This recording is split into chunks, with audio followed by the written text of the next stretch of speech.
Imagine inheriting a secluded mountain paradise only to discover it's the battleground for a relentless HOA war where one man's quest for solitude clashes with a power-hungry neighbor's empire of control. I was sharpening my axe in the snow when 3 police cruisers skidded up my dirt road like it was a drug bust, lights blazing and tires spraying gravel onto the side of my grandfather's old cabin. The cop in front had his hand hovering over his holster. Another stepped out holding some clipboard with a puzzled look. And there stood Karen, 50-some. Frosted blonde helmet of a hairstyle, a HOA name tag gleaming like a badge. Waving her arms and shouting, "He's squatting. That cabin is illegal.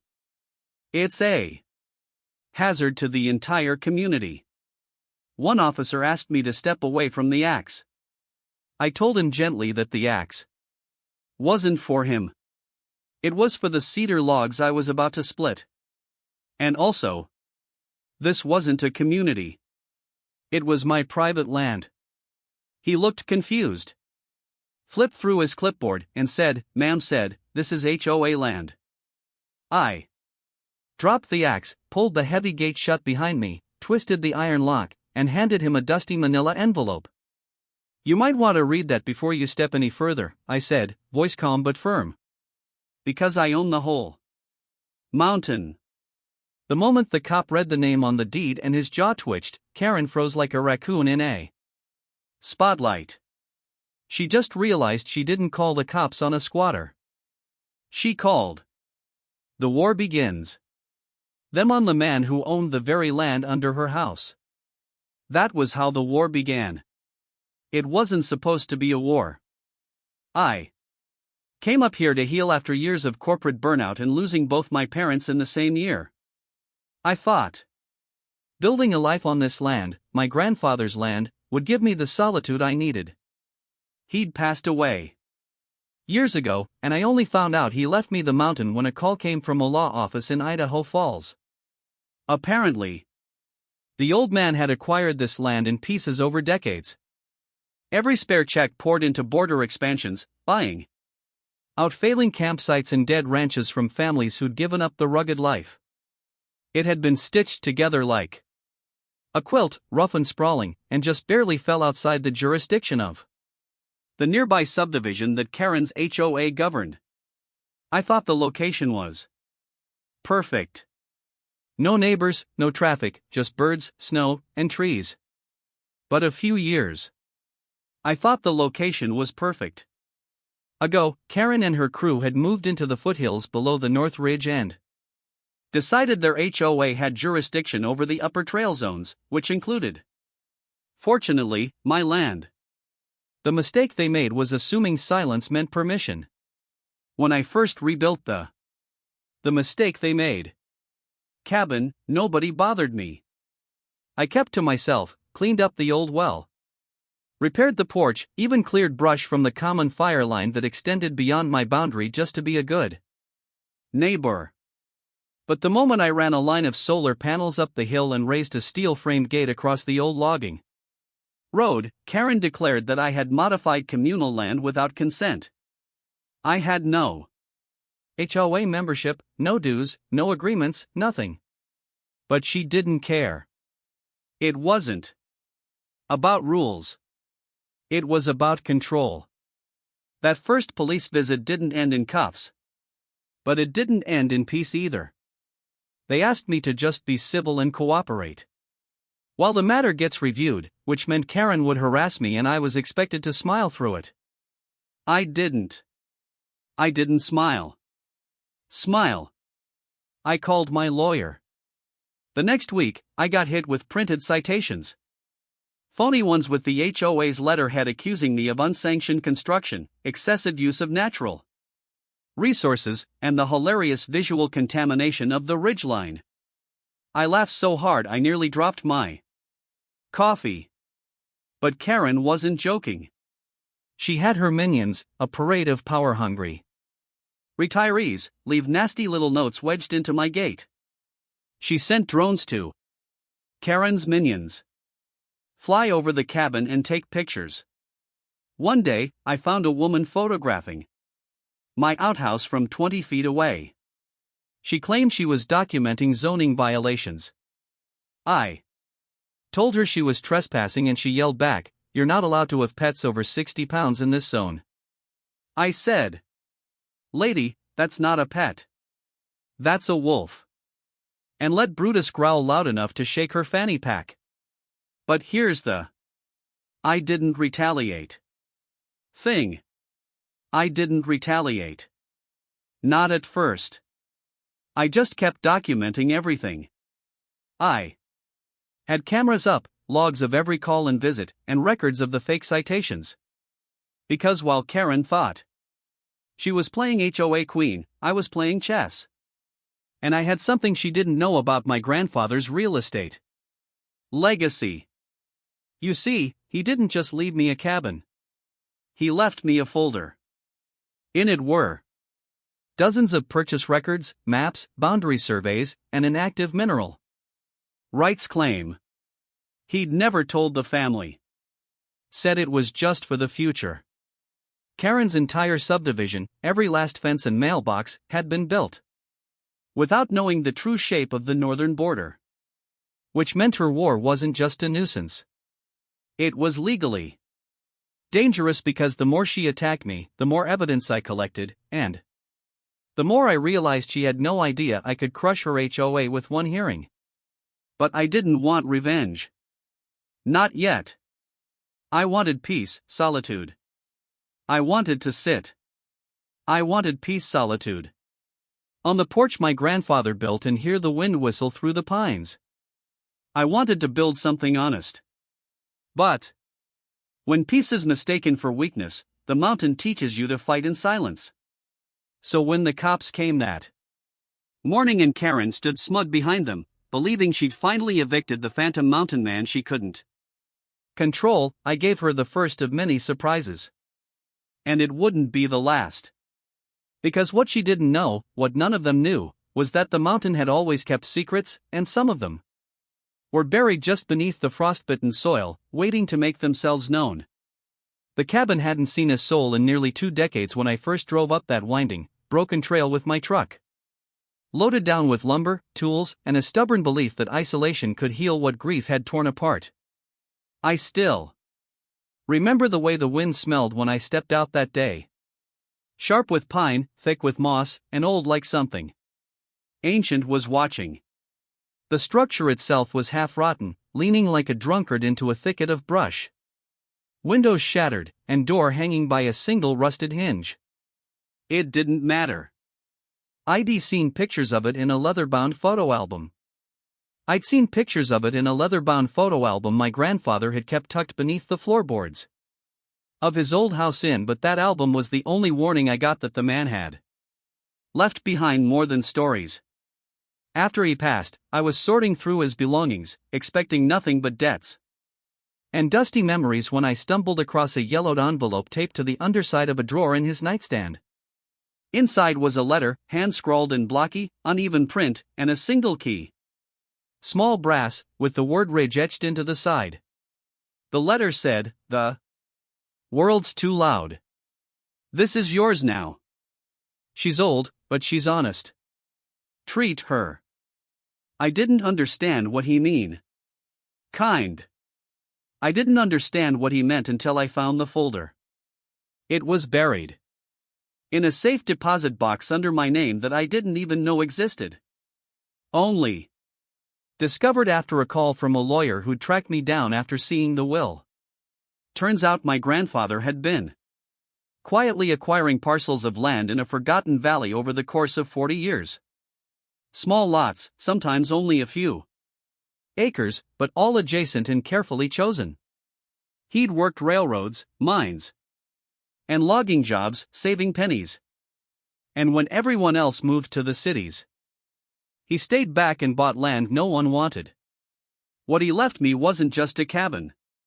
It was nearly 700 acres of untouched mountain, including an old fire trail, 2 freshwater springs, and an inactive quartz mine. But most importantly, the land had been stitched together just outside the official jurisdiction of the nearby county zoning map, a cartographic oversight my grandfather had protected like a dragon. Hoarding gold.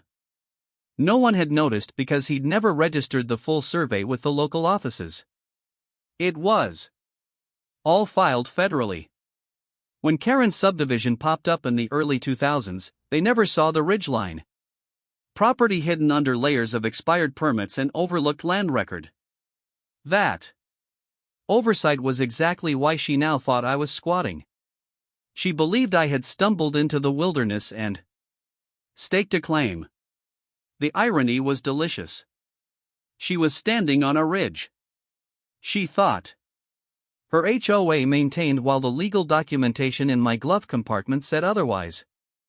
The first few weeks at the cabin. The cabin were brutal. I had no running water except the creek, no electricity. Saved for what I hauled up on generators and no help. But it was peaceful. I spent my days hauling stone, chopping wood, and restoring the porch plank by plank, listening to the wind whisper stories through the trees. Sometimes I imagined my grandfather watching from the tree lean, arms crossed, nodding approvingly. I read through every deed, every hand-sketched map, and slowly learned the history of each plot, where he'd bought it, from whom, and for how much. I even found a letter from a ranger in the 1980s offering to buy part of the land for a fire station, which he politely declined. It was clear he had a vision for this place. He just never lived to finish it. That vision became mine. And yet, the peace didn't last. It started with tire tracks. I found them one morning just beyond the gate I had welded from scrap iron and sunk into concrete. At first, I thought maybe a hiker had wandered up too far, but then I saw the white paint flaking onto the rocks and the distinct boot prints. A woman's shallow tread with a slight drag on the right foot. Karen, I didn't know her name yet, but I knew her type. Clean SUV, overly enthusiastic about rules, entitled enough to wander past a locked gate and act like the offended party. That day, I reinforced the fence and posted a weatherproof sign that read, "Private property, no trespassing, land monitored." The next morning, it was gone, snapped in half, and thrown into the creek. I replaced it with a steel version. That one got scratched with something sharp. It was then I drove down to the county assessor's office with my full documentation. I wanted to get ahead of anything messy. The clerk, a young man with bad coffee breath and the attitude of someone who hated paperwork, blinked when I dropped the folder onto the counter. He looked through the pages, scanning deeds that dated back to 1963. When he realized the entire ridge was owned under one unbroken name, my grandfather's, he muttered, "Well, I'll be damned. That explains the gap in Parcel 9C. Apparently, the county had never been able to reconcile why the HOA boundary maps ended so abruptly. It had caused confusion in multiple property tax audits, but no one had thought to go digging until now. He offered to update their internal records, but I told him, no. Let them come to me if they need answers. It was better that way. The real escalation. Quieter the records stayed, the longer I could work in peace. But peace wasn't what fate had in mind. The real escalation came a week later when I saw a drone hovering just above my cabin. Not the kind with a camera for scenic views. This one had a thermal scanner and was tracking movement. I stepped outside and waved. It zipped off toward the foothills. I followed its path through binoculars and saw it land near the back deck of a white colonial-style home at the far end of the ridge. That was when I met Karen. I hiked down the trail and caught her in the act snapping photos of me with a long lens camera and whispering to someone on her phone. She didn't even flinch when I introduced myself. Just looked me up and down like I'd stepped in something foul. "You're not supposed to be up here," she said. This is under HOA management. That cabin is an eyesore. I smiled and said that eyesore is older than your subdivision. And I've got papers proving this mountain isn't yours. She rolled her eyes and threatened to report me for illegal habitation. I left without another word, knowing she had no clue what storm she was stirring. But as I trudged back up the trail, I realized something else. Karen wasn't just power hungry. She was scared. Scared of losing control. Scared someone might take away. Karen was scared. The little kingdom she'd built by pretending to have authority. And maybe, just maybe, she was scared because deep down she knew I was right. She knew the mountain wasn't hers. And she was about to learn exactly who it belonged to. It didn't take long after that first icy conversation with Karen for the war to shift from subtle to absurd. The kind of absurd that would have been hilarious if it wasn't so methodical and relentless. It began with the arrival of a faux inspection team. I was up early splitting logs when I saw them. A pair of men in safety vests and hard hats. Clipboard in hand, knocking politely on my gate like they were on some friendly neighborhood mission. One of them introduced himself as a fire safety compliance officer and claimed he was doing a routine check for structure flammability and brush density. I asked him who sent him. He dodged the Karen knew better question. I asked again.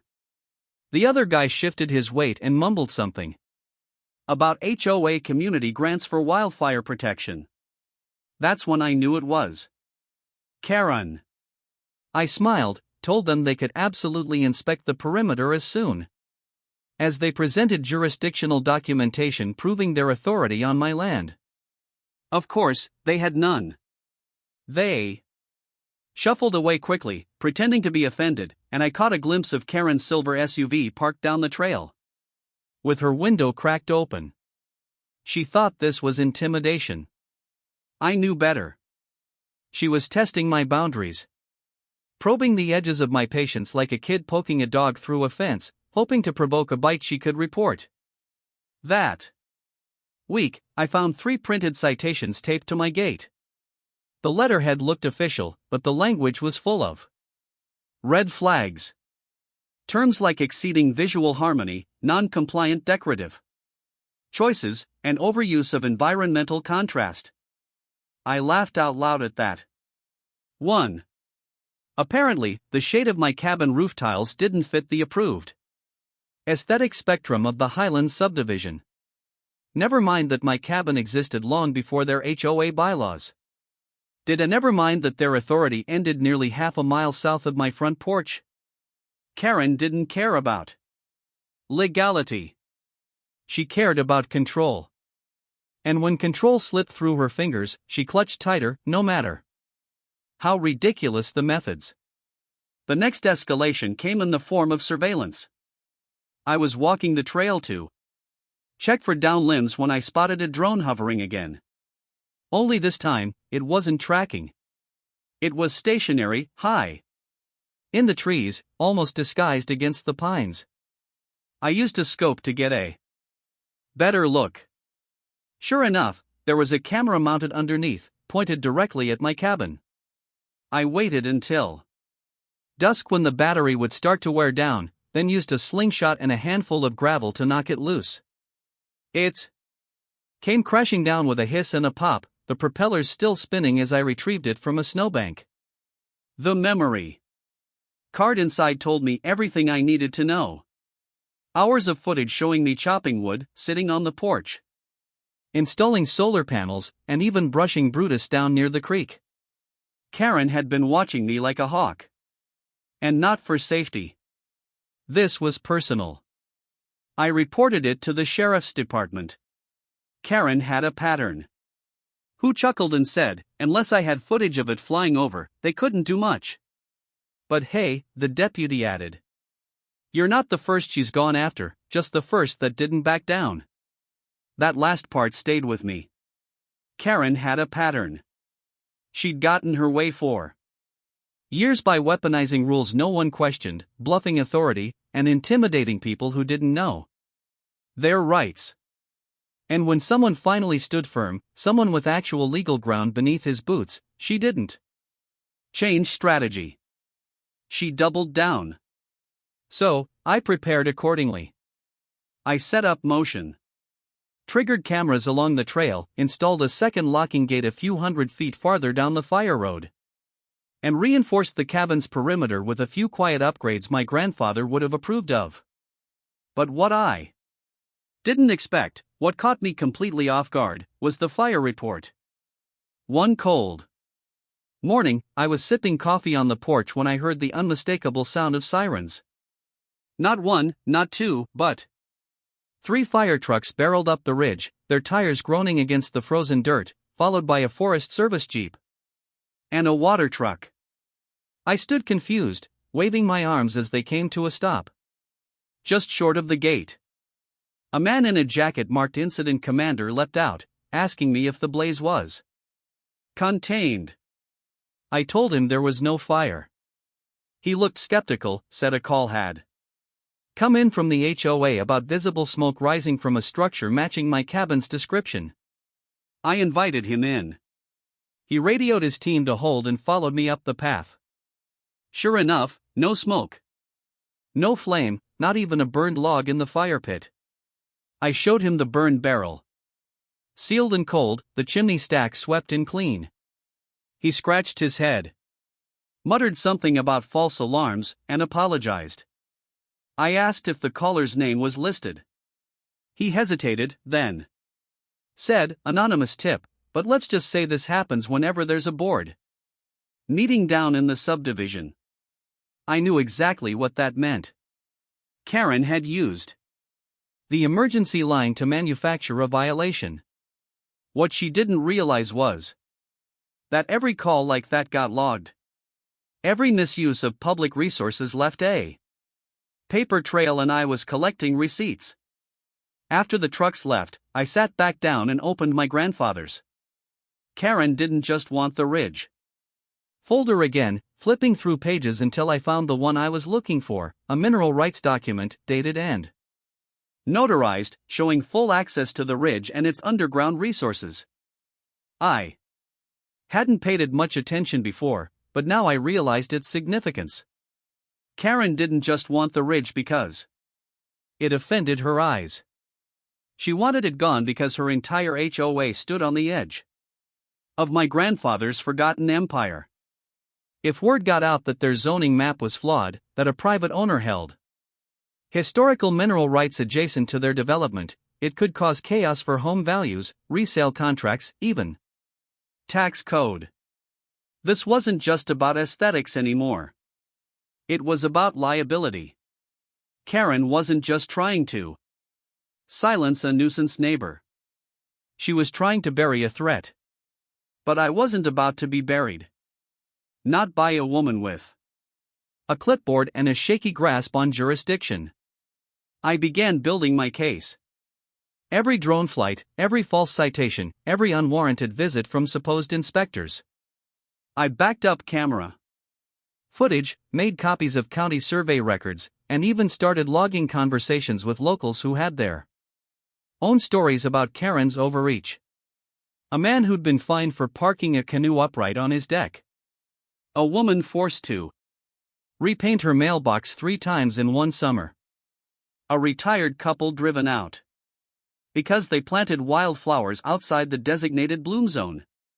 These weren't isolated incidents. This was a reign, and I'd stumbled into her kingdom without bowing. That was the real sin. But I wasn't kneeling. I was just getting started. The mountain wasn't hers. It never was. And soon everyone, the thing that would change everything, would know it.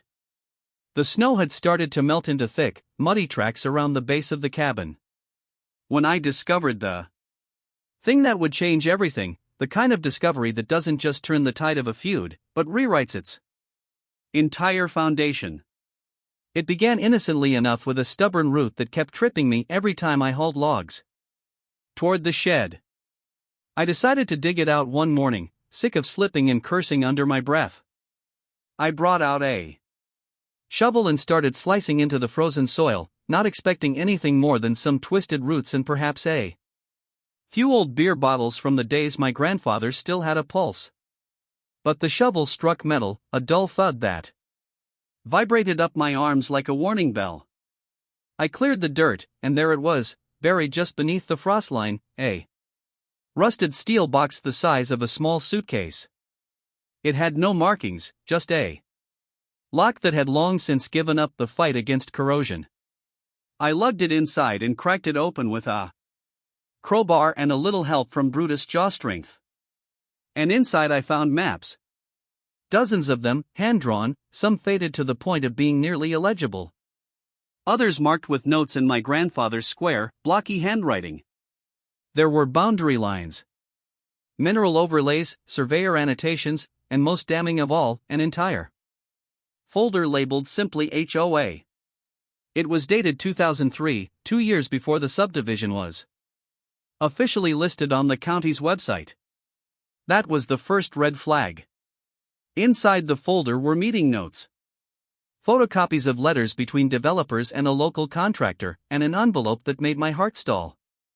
When I opened it, it contained a notarized affidavit from a now deceased county surveyor stating that the subdivision known as Ridgeview Heights has encroached on unclaimed land not registered under HOA governance, pending further investigation.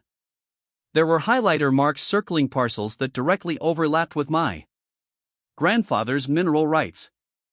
It hit me like an avalanche. Karen's HOA had never legally acquired full zoning rights over the North Ridge.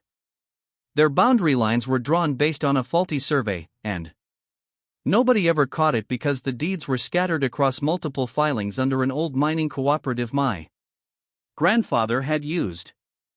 Karen didn't just hate the view of my cabin. She feared exposure. Her entire neighborhood rested on shaky legal ground.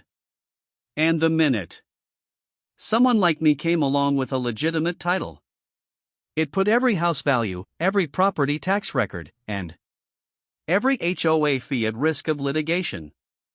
That explained the drones, the false reports, the phony inspectors. She wasn't just enforcing rules. She was protecting a lie. And now I had proof. I spent the next 2 days scanning everything. Every page, every sketch, every signature. I made multiple copies, stored them on encrypted flash drives, and hid them in 3 separate locations on the mountain just in case Karen got the bright idea to escalate her tactics into something more destructive. But I didn't plan on going public just yet. I wanted her to dig her own grave first. I wanted her to press her luck until her entire house of cards collapsed under its own arrogance. And sure enough, she did exactly that. The following week, I received a cease and desist letter that was as dramatic as it was meaningless. It was printed on thick glossy paper with the HOA's logo stamped in gold and filled with threats about unauthorized structure expansion, visual pollution, and environmental disruption. It claimed I had 30 days to dismantle my cabin and vacate the premises or face legal action. I read it over coffee and almost choked laughing. The gall, the ignorance, the desperation bleeding through every passive-aggressive. Setting the stage. Sentence. I pinned it to the inside of my tool shed with a rusty nail and decided it was time to set the stage. That afternoon, I made a few quiet calls. First to a friend from my college days who now worked as a land use attorney out of Boise. Then to a retired county assessor who'd once investigated a fraudulent subdivision case and still had a bone to pick with local zoning abuse. Finally, I called the county planning office and asked for an appointment to discuss a historical boundary clarification. I didn't mention Karen. I didn't need to. I simply brought them the facts, the paperwork. And the maps. Their reaction was a mix of surprise, embarrassment, and bureaucratic panic. They promised to investigate. I thanked them and walked out knowing the fuse had been lit.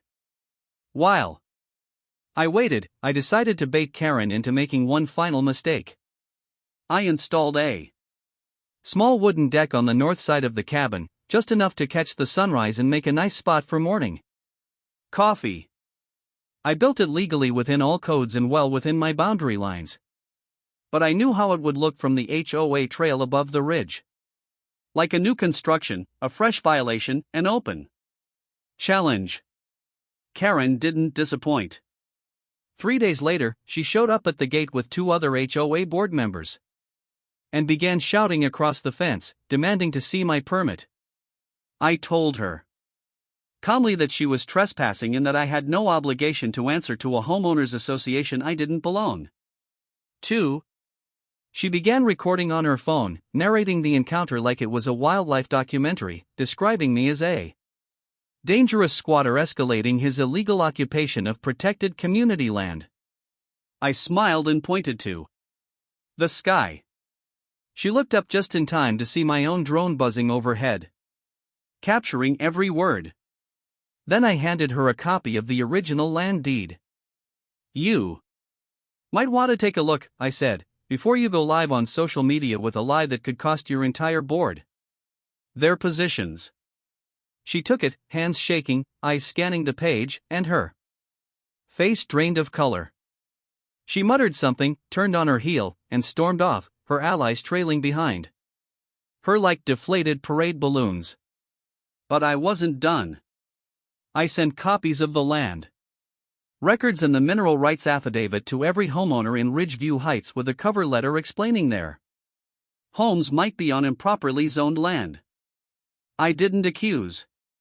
I simply presented the final trap facts and recommended they consult legal counsel.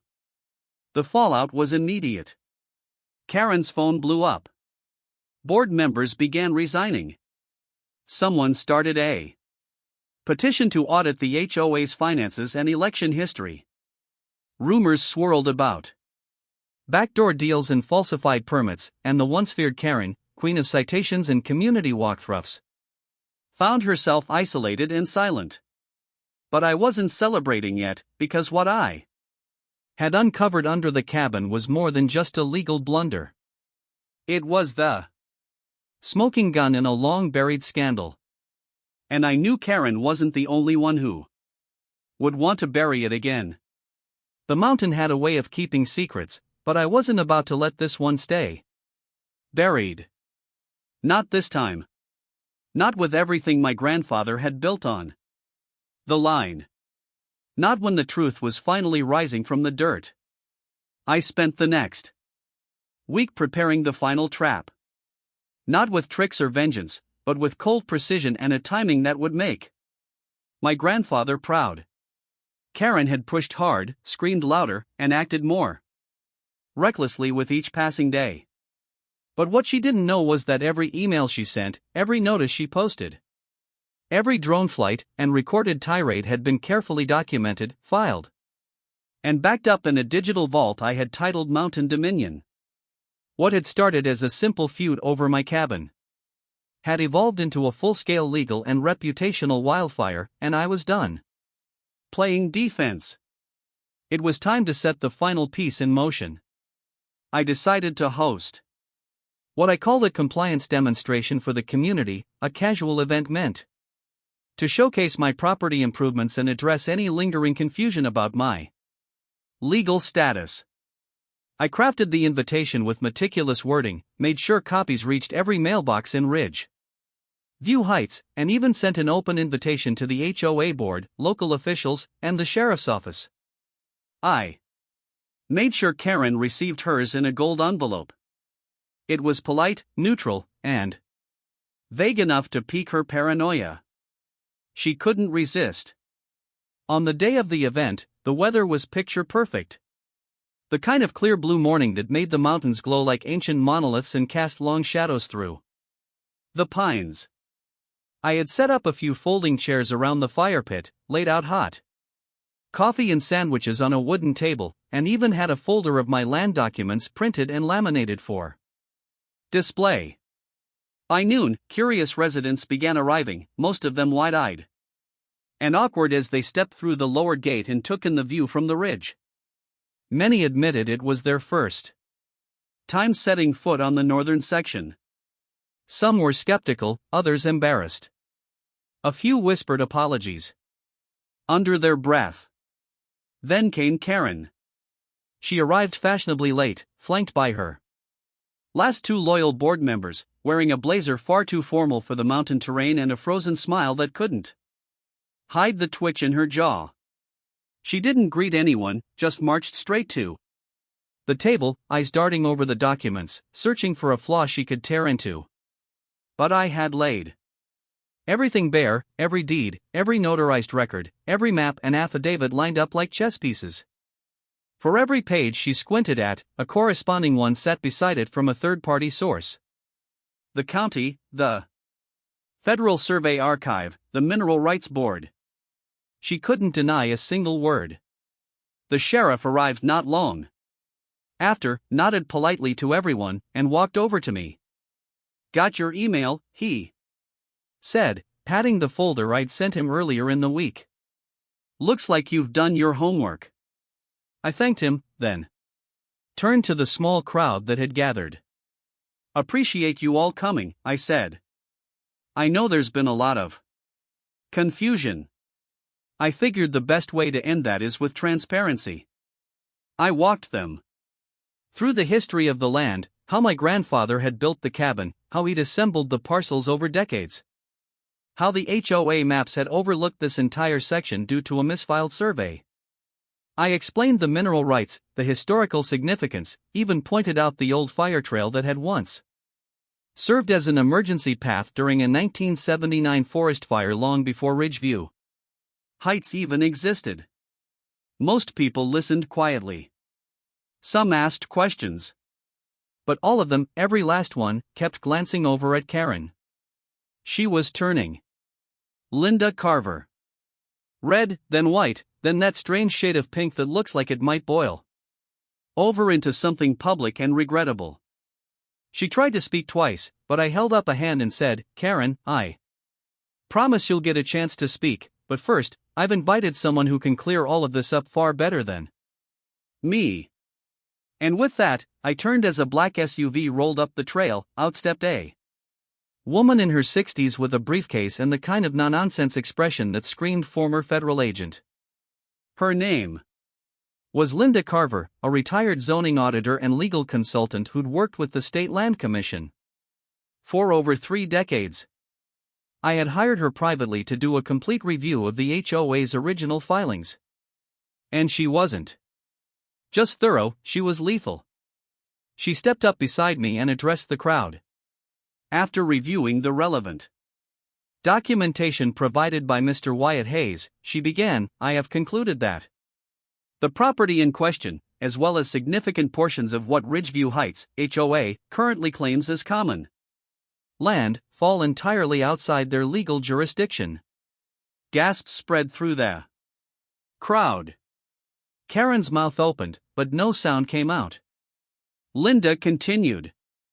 "Furthermore, there are multiple discrepancies in the HOA's original boundary registration, and I have submitted a request for a full audit to the county's zoning commission. If that audit proceeds as expected, there may be consequences for those who knowingly enforced authority beyond their legal boundaries." That was the moment Karen lost control. She stepped forward and snapped. "This is a setup. He's manipulating documents. He's a squatter. None of this is real." But her voice cracked mid-sentence. The sheriff stepped between us, calm but firm, and said, "Karen, I've seen the paperwork. It checks out." She turned to the crowd, desperate, reaching for some final shred of power. "You all know me. I've protected this community. I've enforced rules that kept our property values from collapsing. But no one nodded. No one spoke. And in the silence, she realized the truth. Her authority had vanished.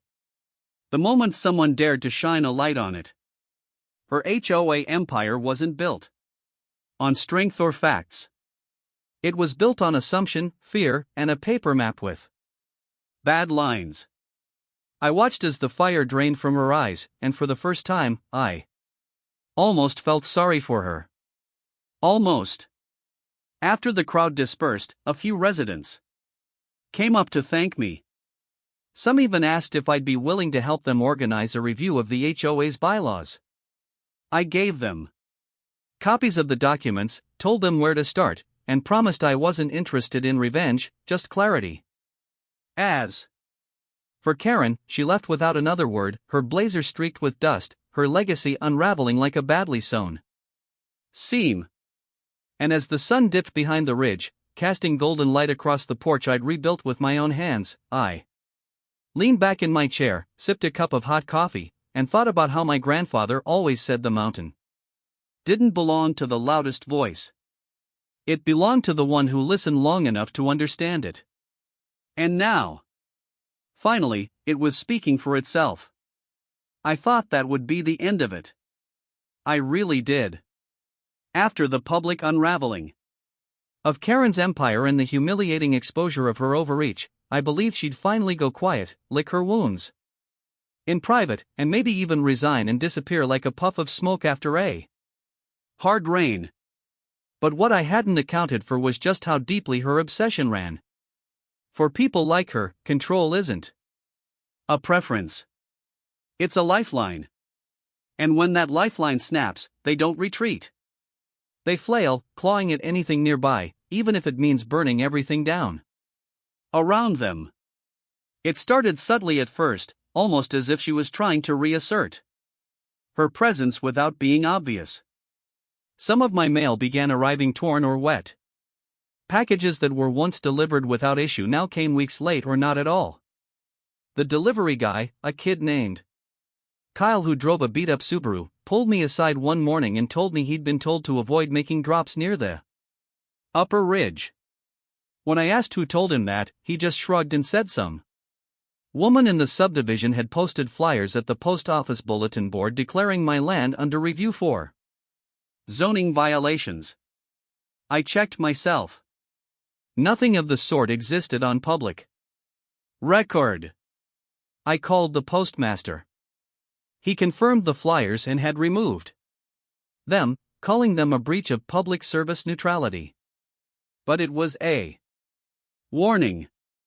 Karen wasn't done. I braced myself for round two. It came in the form of a civil notice. A thick manila envelope arrived one cold morning with a return address from a local legal firm I recognized from a zoning dispute back in Boise. The cover letter was written in pompous legalese claiming I had incited public disorder, caused psychological distress, and illegally distributed confidential records to residents without due process. Karen had filed a civil suit against me for defamation and willful destabilization of a lawful governance body. I laughed when I first read it, but the moment I read the fine print, I realized it wasn't a bluff. She'd roped in a corrupt attorney willing to make noise in court, not to win, but to drag me through legal mud and exhaust my time and money.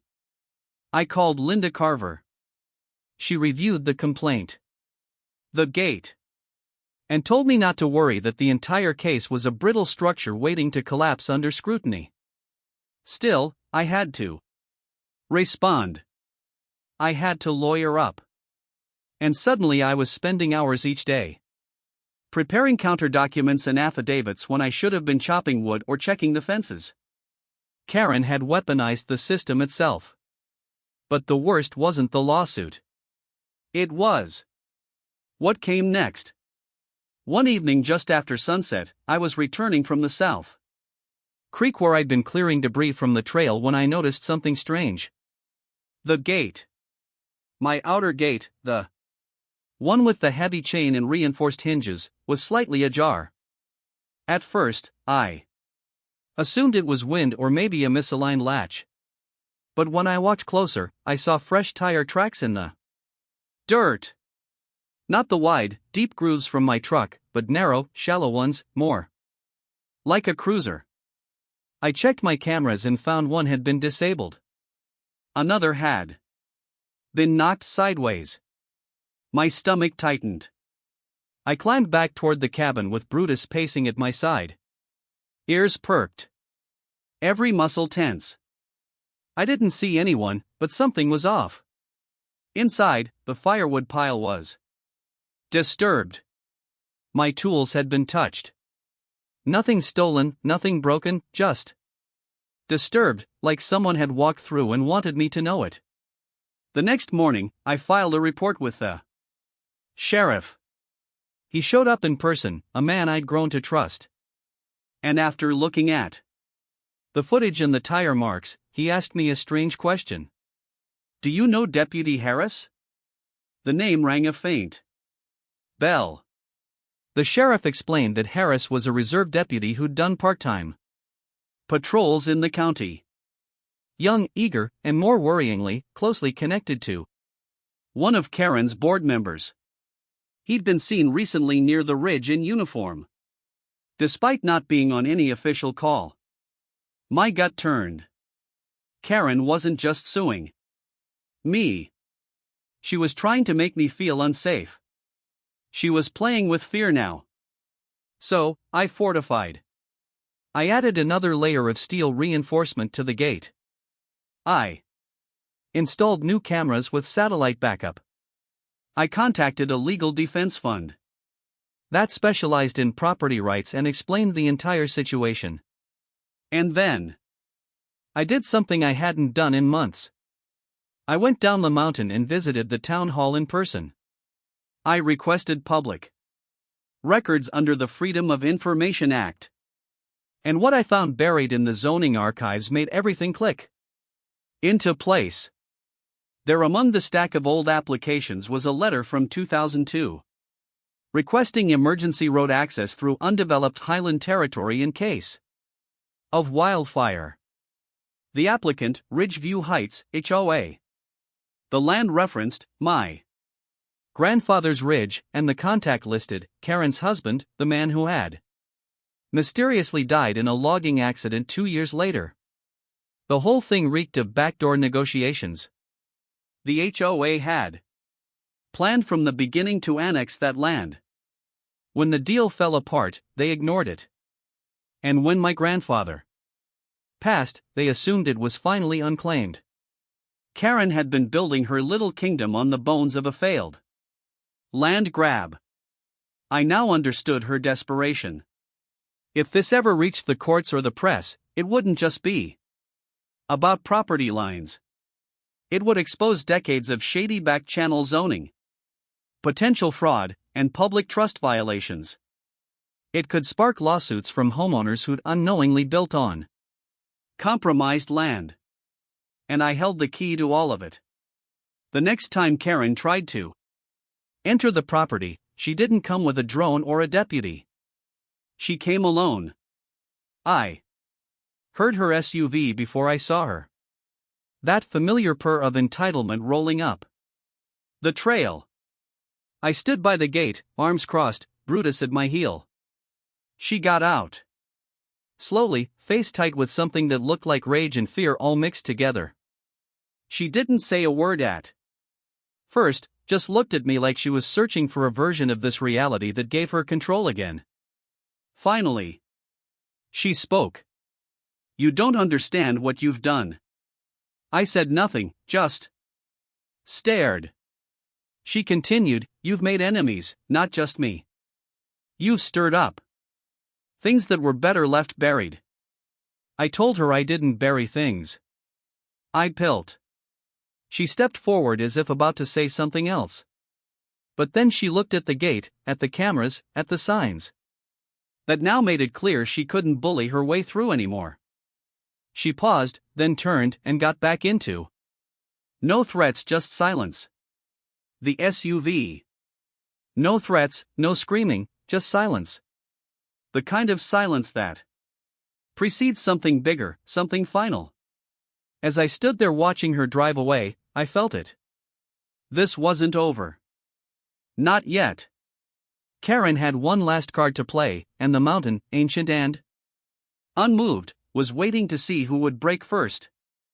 I didn't see Karen for nearly 3 weeks after that final, wordless encounter at the gate. And for a while, I let myself believe it was finally over, that the silence she left behind meant she had given up the fight and moved on to whatever hollow causes would keep her distracted next.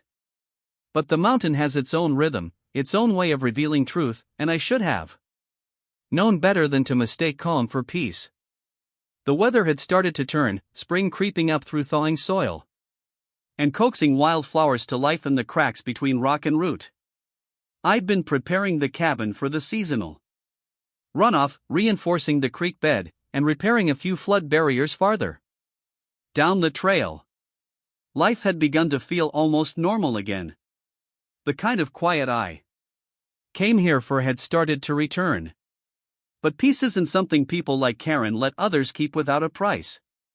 And on a warm Thursday morning, that price showed up in the form of a legal courier carrying a final notice from the court. It was her last move, her last desperate attempt to regain control. And it wasn't about civil complaints or zoning violations anymore. It was a petition to the county land board to freeze the status of my land under emergency review for environmental mismanagement and alleged historical fraud, claiming that the documents I had presented were doctored and that the structures on my land were endangering the natural integrity of the ridge.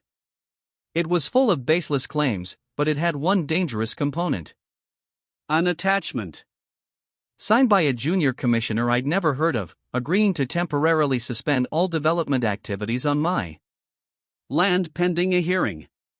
That meant no new work, no access to state-funded services, and the risk of temporary seizure if the claim was deemed worthy of further ecological investigation.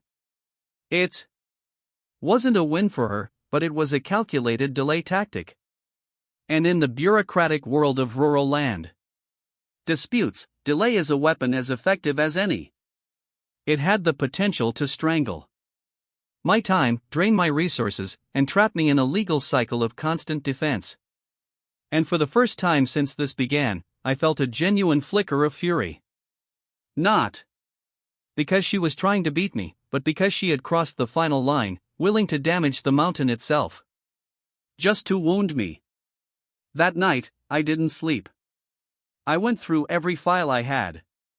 Every document, every timeline, every satellite image and affidavit. I created a master file, color-coded and timestamped, and I drove it myself the next morning to the regional zoning board with a demand to speak directly to the commissioner who'd signed the freeze. His name was Brent Wallace, barely 30, hair too neat for a mountain town, and clearly shocked when I showed up in person with a thick binder and a voice that didn't shake. I didn't raise it. I didn't rant. I simply explained the facts point by point, deed by deed, boundary by boundary. And when I finished, I slid across a printed map marked with historical survey records, annotated in 3 colors, and I saw something change in his expression. He asked if he could keep the binder. I told him I made 4 more copies. He nodded slowly, said he'd review everything, and apologized for what he didn't specify. But that same evening, I received an official email stating the suspension had been lifted. The hearing had been dismissed due to lack of merit, and a formal investigation had been opened into the origin of the original petition. The next day, news broke in the local paper. Karen's name wasn't mentioned directly, but the story was clear.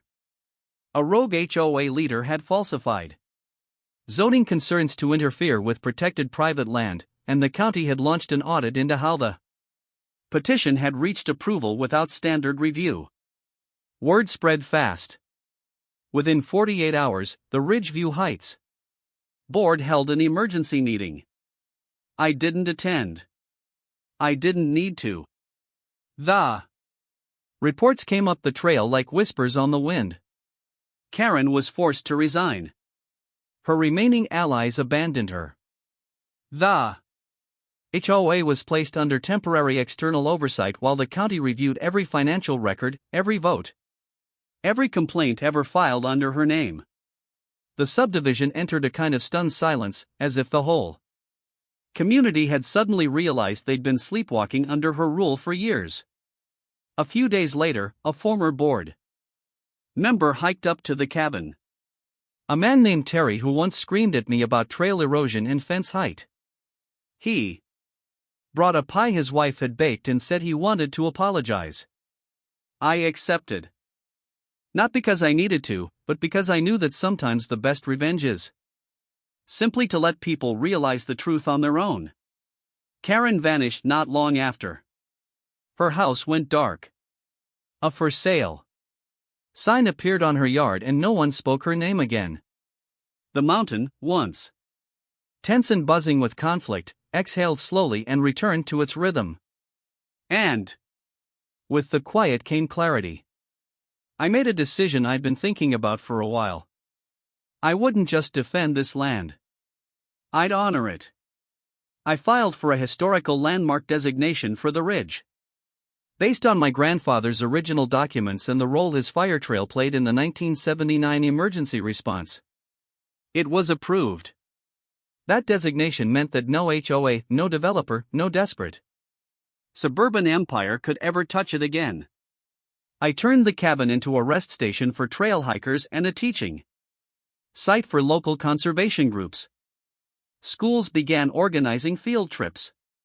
Veterans reached out asking if they could camp in peace for a few days. I welcomed them all, not as a landowner protecting a fortress, but as a steward continuing a legacy. One evening, sitting on the porch with Brutus at my feet and the fire crackling low, I opened my grandfather's old photo album and found a page I hadn't noticed before. A single line written in faded ink at the bottom of a picture of him standing beside the half-built cabin. It read, "Let them come with noise. This place was made for silence." I smiled, leaned back, and let the wind carry that silence through the trees, knowing the mountain no longer had to fight. It had already won.